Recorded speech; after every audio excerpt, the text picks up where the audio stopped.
ஹாய்ங்க. உடச்சி ஊற்றின முட்டை கிரேவி எப்படி செய்கிறதுன்னு பார்க்கலாம் வாங்க. இது சாப்பாட்டுக்கு, டிஃபனுக்கு எல்லாத்துக்கும் சூப்பராக இருக்கும். சீக்கிரமாகவும் செஞ்சுக்கலாம். ஒரு கடாயில் எண்ணெய் ஊற்றி பட்டை, லவங்கம், ஏலக்காய், கொஞ்சமாக சோம்பு எல்லாத்தையும் போட்டுட்டு ஒரு பெரிய சைஸ் வெங்காயத்தை பொடி பொடியாக கட் பண்ணி அதோட ஆட் பண்ணியிருக்கேன். அந்த வெங்காயம் வதங்குற அளவுக்கு கொஞ்சமாக உப்பு போட்டுட்டு நல்லா வணக்கிடணும். வணக்கினதுக்கப்புறமா ஒரு 4 பல்லு பூண்டை தட்டி இதோட ஆட் பண்ணிக்கணும். அதையும் நல்லா வணக்கிட்டு 2 பச்சை மிளகாவை எடுத்து கீரி சேர்த்துருக்கேன். பொடி பொடியாக கட் பண்ண வேணாம், கீரி சேர்த்துக்கோங்க.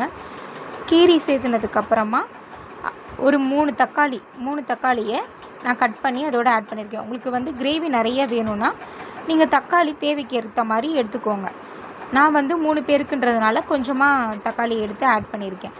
அந்த தக்காளியை நல்லா தட்டு போட்டு நல்லா குழைய வேக வச்சினதுக்கப்புறமா மஞ்சள்தூள், மிளகாய்த்தூள், சிக்கன் மசாலா இந்த 3த்தையும் ஆட் பண்ணிவிட்டு கொஞ்சமாக கருவேப்பிலை போட்டுட்டு தண்ணி ஊற்றி கொஞ்ச நேரம் அந்த கிரேவி பதத்துக்கு வர அளவுக்கு தட்டை போட்டு மூடி நல்லா வேக வச்சுருங்க. நல்லா தட்டை போட்டு மூடினதுக்கப்புறமா நல்லா கிரேவி கன்சிஸ்டன்சிக்கு வந்துடும்.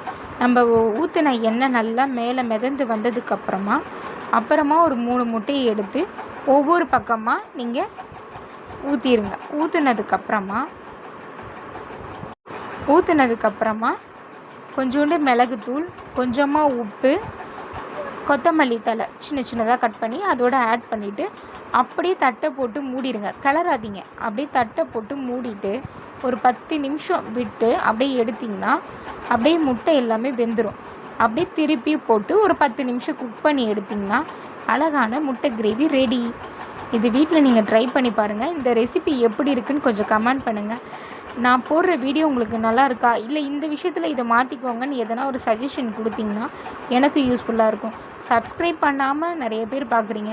ப்ளீஸ் என் சேனலை கொஞ்சம் சப்ஸ்கிரைப் பண்ணி பார்த்தீங்கன்னா என்ன மாதிரி ஆளுங்களுக்கு கொஞ்சம் மோட்டிவேஷனாக இருக்கும். தேங்க்யூப்பா.